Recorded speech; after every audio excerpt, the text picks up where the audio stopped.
Aqui no caso de fazer o que eu peço, existe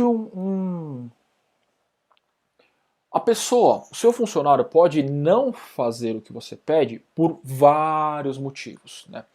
Não teria como eu colocar todos. Quando eu digo vários motivos, eu digo quais as fontes, né, quais as origens, né, qual que é o motivo que ele não faz. Tá? Da onde nasceu ele não fazer o que você pede? Ele pode ter nascido da incompreensão mesmo, né, que aí com a primeira parte você resolve. Putz, ele não fez porque ele não entendeu. Tá? Ou ele não fez porque ele ficou com medo de fazer errado. Né? Mas aí é um outro motivo. Primeiro motivo, ele não fez porque ele não entendeu. Você resolve com a primeira parte. O segundo motivo dele não fazer o que você faz, ele tem medo. Né? Ah, mas tanto esse primeiro e o segundo, então vamos aqui.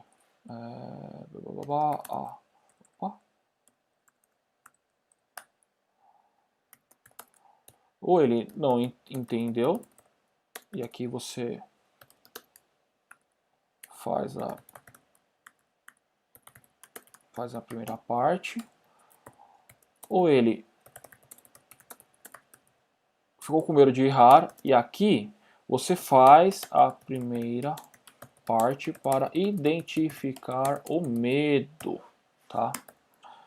Porque tem muita gente que, principalmente funcionário muito simples, às vezes está pedindo uma coisa muito grande, ele, eu não fiz, e você não vai saber por que ele não fez. Mas no momento que você está passando o comando, é muito importante justamente a acuidade sensorial, você prestar atenção no não verbal, para você para você pegar se ele vai executar ou não. Ou se por trás do entendimento dele, se ele entendeu, então por que levar ele a não entender? E como é que eu faço, Rodrigo? Pô, se eu identificar que de repente ali eu passei uma tarefa para ele, olha, eu quero que você, sei lá, cuide da tarefa ABC assim, assim, assado. Aí ele nunca fez. Ele vai responder, tá. Aí você, opa, uma coisa errada nesse tá. Porque assim, você entendeu? Não, entendi. Mas para você é tranquilo fazer? Eu nunca fiz. A gente, tá bom, mas você vai lá e faz. Tá bom, você nunca fez, mas isso tem algum impedimento para você? Então você vai aprofundando durante a sua conversa com ele, tá bom? Agora, o que mais? Né? Mas assim, o número B aqui, ele está muito ligado à acuidade para você perceber se pode ter algum problema ele fazer o que você pediu. E você vai conversando ali para mitigar esse medo de fazer o que você pediu, tá bom? Por que mais ele pode não fazer o que você pediu? Que eu acho que é o que mais acontece no ambiente corporativo, seja ele qual for, tá? É ele não concordar com o que você pediu, tá? E aqui é muito, muito, muito, muito comum. Por quê? Porque se a pessoa tem alguma opinião, se a pessoa conhece aquela tarefa, é ela que faz todo dia, e você é chefe, você nunca faz aquilo, ou você faz muito pouco, você vai chegar e pedir para ele fazer diferente? Já de cara, você tem que imaginar que você vai encontrar uma resistência. Tá? Você vai encontrar uma resistência. Você vai encontrar aqui no que ele acredita.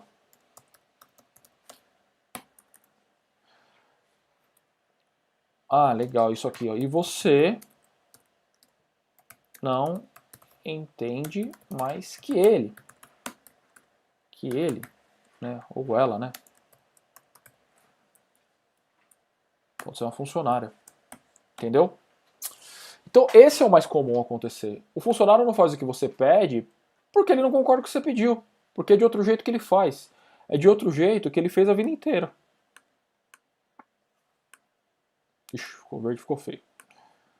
Entendeu? E aí você vai encontrar resistência, você vai bater no que ele acredita, numa crença que ele tem a respeito daquela tarefa naquele trabalho, e você não entende mais que ele. Né? Um desses três aqui. Tá? Mas na maioria das vezes é simplesmente porque ele não concorda com você. E aí, o que você faz? Você fala até convencer? É a estratégia que a maioria das pessoas usa. Eu falo, vou colocando o meu ponto de vista até uma hora que ele vai ter que aceitar. Ou então fala assim, cara, mas eu tô pedindo, eu tô mandando você fazer assim. Ah, tá, olha, Rodrigo, isso aí é comum. Não, é comum. Mas até chegar nesse ponto de, olha, tô mandando fazer assim, existe um processo que você pode fazer para uma relação não ser sempre assim. Porque algumas vezes a relação é só assim e é muito ruim. Né? E aí, como é que eu faço para lidar com essa situação? E aqui vai um outro, digamos assim, uma outra aula, gente. Por quê? Porque eu estou falando aqui agora de lidar com divergências. Lidar com divergências. E como é que eu lido com divergências? Primeiro de tudo, respeitando ela. Tá? Divergência sempre vai existir no ambiente de trabalho, sempre vai existir trabalhando com pessoas. A divergência, na verdade, existe em todos os lugares. O problema é que a gente sempre tende a levar ou a deixar uma divergência evoluir para um conflito. Então, né? Divergência, se eu não cuido, vira um conflito. E você não quer um conflito com seu funcionário. Você não quer um conflito no seu trabalho. Dá para você entender? Dá para você imaginar isso? Porque é uma situação que não cai bem, sabe? Tipo, toda vez que você ouve muito conflito, o jeito de brigar, tudo é horrível. Né? O ambiente fica ruim, enfim. A produtividade cai, você perde funcionário, você perde paciência. Então o que você não quer é deixar uma divergência virar um conflito. E como é que eu faço isso, Rodrigo?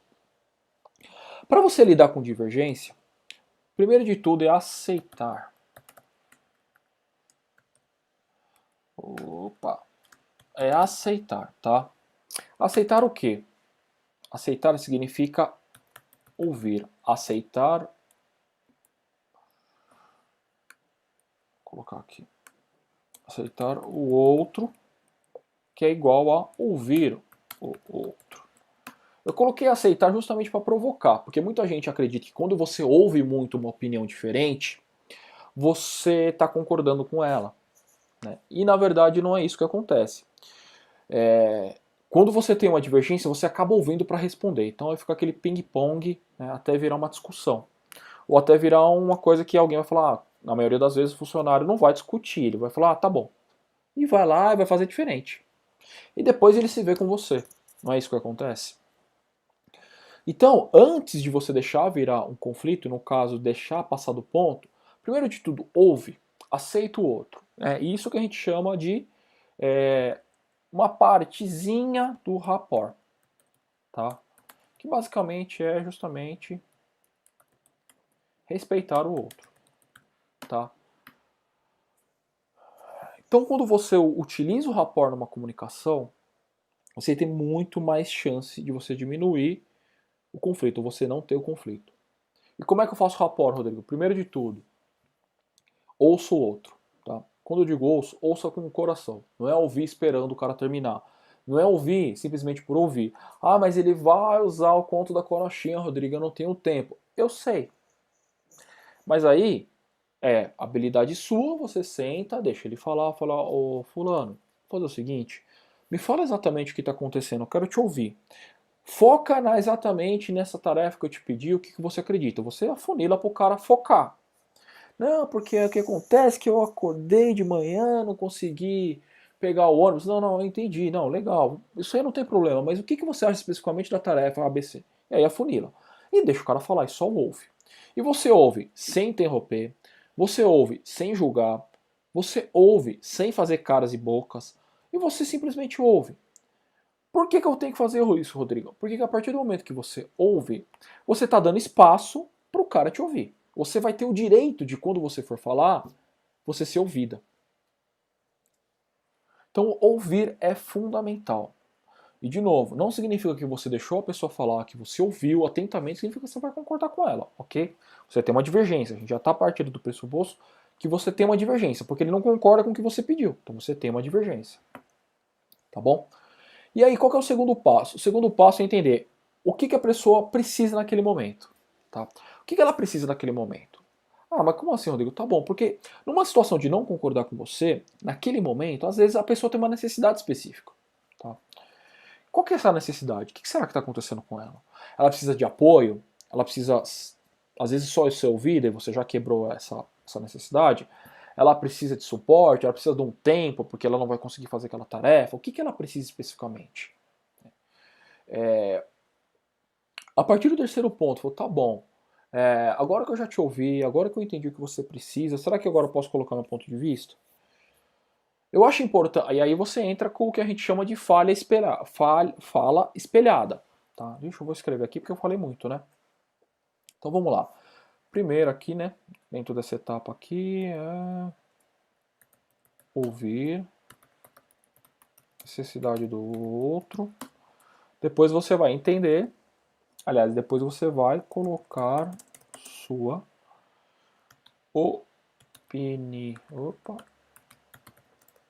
opinião através. Fala espelhado é uma coisa bem simples, tá? Porque normalmente eu chego em você e falo assim, cara, faz isso. Por que isso, isso, isso? Eu primeiro chego e falo o que eu quero, eu primeiro penso, eu quero isso, e vai, faz, e depois eu justifico. A fala espelhada é o quê? É justamente você espelhar o seu pensamento. Então primeiro você fala o porquê, tá? Primeiro, por que eu penso isso, e depois segundo,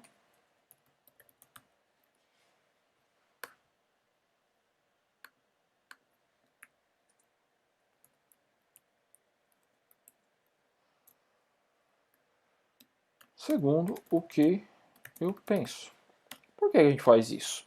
Porque toda vez que você traz a importância, o porquê aqui, tá? É para trazer a importância, tá?